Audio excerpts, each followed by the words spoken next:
നമസ്കാരം. നമ്മളുടെ ക്രിസ്മസ് സീസണാണിത്. എല്ലാവർക്കും ഹാപ്പി ക്രിസ്മസ്.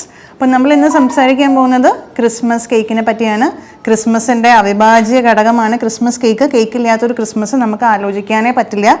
അപ്പോൾ പ്രമേഹ രോഗികൾക്ക് കേക്ക് കഴിക്കാമോ ഇല്ലയോ എന്നതിനെ പറ്റിയാണ് നമ്മളിന്ന് ചെയ്യുന്നത്. കഴിക്കാമെങ്കിൽ എന്ത് ചെയ്യാം, എങ്ങനെ കഴിക്കാം എന്നതിനെ പറ്റിയാണ് നമ്മൾ സംസാരിക്കുന്നത്. അപ്പോൾ നമ്മളുടെ കേക്കിൻ്റെ ന്യൂട്രീഷണൽ ഡീറ്റെയിൽസ് നമുക്കൊന്ന് നോക്കാം. ഞാനിവിടെ എടുത്തു വെച്ചിരിക്കുന്നത് 100 ഗ്രാം കേക്കാണ്. അതായത് ഏകദേശം 2 കഷ്ണം ഉണ്ടത്. ഇത്രയുമാണ് 100 ഗ്രാം കേക്ക് എന്ന് പറയുന്നത്. അപ്പോൾ എല്ലാ കേക്കിൻ്റെ പാക്കറ്റിൽ നമ്മൾക്ക് ഇവിടെ താഴെ കാണാം ഇൻഗ്രീഡിയൻസ് ആൻഡ് ന്യൂട്രീഷൻ ഫാക്ട്സ്. അപ്പോൾ ഇതിനകത്ത് എഴുതിയിരിക്കുന്നത് 100 ഗ്രാമിൽ 400 കലോറി ഉണ്ട്. അതായത് ഇത്രയും കേക്ക് കഴിക്കുകയാണെങ്കിൽ 400 കലോറിയാണ് നമ്മളുടെ അകത്ത് പോകുന്നത്. ഇതിനകത്തുള്ള ഫാറ്റ് ഓൾമോസ്റ്റ് 17 ഗ്രാമാണ്. ഇതിനകത്തുള്ള കാർബോഹൈഡ്രേറ്റ് 55 ഗ്രാമാണ്. അതായത് ഇത്രയും കേക്ക് കഴിക്കുകയാണെങ്കിൽ 17 ഗ്രാം ഫാറ്റും 55 ഗ്രാം കാർബും 400 കലോറിയും നമ്മളുടെ അകത്ത് പോവും. അപ്പോൾ നമ്മൾ കഴിക്കാനായിട്ടാണെങ്കിൽ വളരെ ചെറിയൊരു പോർഷൻ സൈസ് കഴിക്കുക. അത് മീൽസിൻ്റെ കൂടെ കഴിക്കാതിരിക്കുക. ഇടയ്ക്ക് സ്നാക്കായിട്ട് കഴിക്കുക. അത് ഈ പ്ലം കേക്കിന് പകരം നമ്മൾക്ക് ഹെൽത്തി ആയിട്ട് ബേക്ക് ചെയ്തെടുക്കാവുന്ന കേക്കുകളുണ്ട്. അതായത് നമ്മൾക്കറിയാം കേക്കിൻ്റെ ഇൻഗ്രീഡിയൻസ് മൈദ, ഓയിൽ, എഗ്ഗ് ഇവയൊക്കെയാണ്. അപ്പോൾ നമ്മൾക്ക് ഇതിനെ കുറച്ച് സബ്സ്റ്റിറ്റ്യൂട്ട് ചെയ്യാം. അതായത് മൈദയ്ക്ക് പകരം ആൽമണ്ട് ഫ്ലോർ ഉപയോഗിക്കാം. അതിനകത്ത് ഉപയോഗിക്കുന്ന ഷുഗറിന് പകരം നമ്മൾക്ക് ബനാന ഉപയോഗിക്കാം. നട്ട്സിന് പകരം, അതായത് കിസ്മിസിനൊക്കെ പകരം വാൽനട്ട്സ് ഉപയോഗിക്കാം. അപ്പോൾ ഇതൊക്കെ ഹെൽത്തി സബ്സ്റ്റിറ്റ്യൂട്ടേഴ്സ് ആണ്. പക്ഷേ എന്നിരുന്നാലും ഓയിലിൻ്റെ കണ്ടൻറ്റ് കേക്കിൽ ഭയങ്കര കൂടുതലാണ്. അതുകൊണ്ട് കലോറിയിൽ കാര്യമായ ഒരു റിഡക്ഷൻ ഉണ്ടാവാറില്ല. അപ്പോൾ കേക്ക് നോക്കുകയാണെങ്കിൽ വാൽനട്ട് ബനാന കേക്കോ അല്ലെങ്കിൽ ആൽമണ്ട് വാൽനട്ട് ബനാന കേക്കോ അങ്ങനെയുള്ള ഹെൽത്തി ആയിട്ടുള്ള ഓപ്ഷൻസ് നോക്കുക.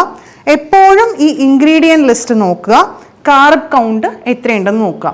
അപ്പോൾ നമ്മളൊരു 50 ഗ്രാമുള്ള ഒരു കേക്ക് കഴിക്കുകയാണെങ്കിൽ അതിനകത്ത് കാർബ് ഏകദേശം 27 ഗ്രാം ഉണ്ടാവും. അപ്പോൾ ഒരു ഇൻസുലിൻ കാർബോഹൈഡ്രേറ്റ് റേഷ്യോ കാൽക്കുലേറ്റ് ചെയ്യുന്നത് എങ്ങനെയാണെന്ന് നമ്മൾ ഓൾറെഡി കഴിഞ്ഞൊരു വീഡിയോയിൽ പറഞ്ഞിട്ടുണ്ട്. അതൊന്നും കൂടെ പറയാം. ഫോർ എക്സാമ്പിൾ, നമ്മൾ 50 യൂണിറ്റ് ഇൻസുലിനാണ് ടോട്ടൽ എടുക്കുന്നതെങ്കിൽ ഇൻസുലിൻ കാർബോഹൈഡ്രേറ്റ് റേഷ്യോ കാൽക്കുലേറ്റ് ചെയ്യണമെങ്കിൽ 450 എന്ന സംഖ്യേനെ ഈ ഒരു ടോട്ടൽ യൂണിറ്റ്സ് ഓഫ് ഇൻസുലിൻ വെച്ചിട്ട് ഹരിക്കുക. അപ്പം 50 യൂണിറ്റ് ആണെങ്കിൽ നമ്മൾ 450നെ 50 വെച്ച് ഹരിക്കുക. അപ്പോൾ നമുക്ക് കിട്ടുന്ന സംഖ്യ 9. അതായത് ഒരു യൂണിറ്റ് ഇൻസുലിന് 9 ഗ്രാം കാർബോഹൈഡ്രേറ്റിനെ ന്യൂട്രലൈസ് ചെയ്യാൻ പറ്റും. അപ്പോൾ നമ്മൾ 27 ഗ്രാം കാർബോഹൈഡ്രേറ്റ് കഴിക്കുകയാണെങ്കിൽ നമ്മൾ 27നെ 9 വെച്ചിട്ട് ഹരിക്കുക. അപ്പോൾ നമുക്ക് കിട്ടുന്ന ഉത്തരം 3 ആണ്. അതായത് 3 യൂണിറ്റ് എക്സ്ട്രാ ഇൻസുലിൻ എടുക്കാമെങ്കിൽ ഈ ഒരു കേക്ക് നമ്മൾക്ക് കഴിക്കാവുന്നതാണ്. അത് ഷോർട്ട് ആക്ടിങ് ഇൻസുലിൻ എടുക്കുന്നവർക്ക് വേണ്ടിയിട്ടുള്ളതാണ്. അല്ലാതെ പ്രീമിക്സ്, അതായത് 30, 70, 50, 50 ഒക്കെ എടുക്കുന്നവർക്ക് ഈ മെത്തേഡ് അത്ര ശരിയാവില്ല. ഷോർട്ട് ആക്ടിങ് ഇൻസുലിൻ എടുക്കുന്നവർക്കാണെങ്കിൽ ധൈര്യമായിട്ട് എക്സ്ട്രാ ഇൻസുലിൻ എടുത്തിട്ട് കേക്ക് കഴിക്കാവുന്നതാണ്. അല്ലെങ്കിൽ ഒരുപാട് ഷുഗർ കൺട്രോൾഡ് ആണെങ്കിൽ നമ്മൾക്ക് വളരെ ചെറിയൊരു പോർഷൻ സൈസ് ഓഫ് കേക്ക് കഴിക്കാവുന്നതാണ്. അത് ഭക്ഷണത്തിൻ്റെ കൂടെ ഒന്നും കഴിക്കരുത്. ഇടയ്ക്ക് സ്നാക്കായിട്ട് കഴിക്കുക. ഈ കഴിക്കുന്നത് എക്സസൈസ് വഴി ബേൺ ചെയ്ത് കളയാനായിട്ട് ശ്രമിക്കുക. അല്ലെങ്കിൽ ഹെൽത്തിയർ ഓപ്ഷൻസ് ഓഫ് കേക്കിലേക്ക് പോകുക. അതായത് വാൽനട്ട്, ആൽമണ്ട്, ബനാന കേക്ക് അതുപോലെയുള്ള സബ്സ്റ്റിറ്റ്യൂട്ട്സ് കഴിക്കുക.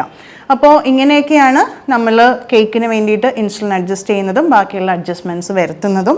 അപ്പോൾ എല്ലാവരും ക്രിസ്മസ് സീസണിൽ നിങ്ങളുടെ ഫുഡ് പ്ലേറ്റും കേക്ക്സും ഒക്കെ വളരെ ശ്രദ്ധിച്ച് കഴിക്കുക. വളരെ പരിമിതമായ അളവിൽ കഴിക്കുക. ക്രീമൊക്കെ അവോയ്ഡ് ചെയ്യുക. അപ്പോൾ എല്ലാവരും നിങ്ങളുടെ ഫുഡ് പ്ലേറ്റും എക്സസൈസ് റെജിമനൊക്കെ ശ്രദ്ധിക്കുക ഈ സീസണിൽ. അപ്പോൾ എല്ലാവർക്കും ഒന്നും കൂടെ ഹാപ്പി ക്രിസ്മസ്.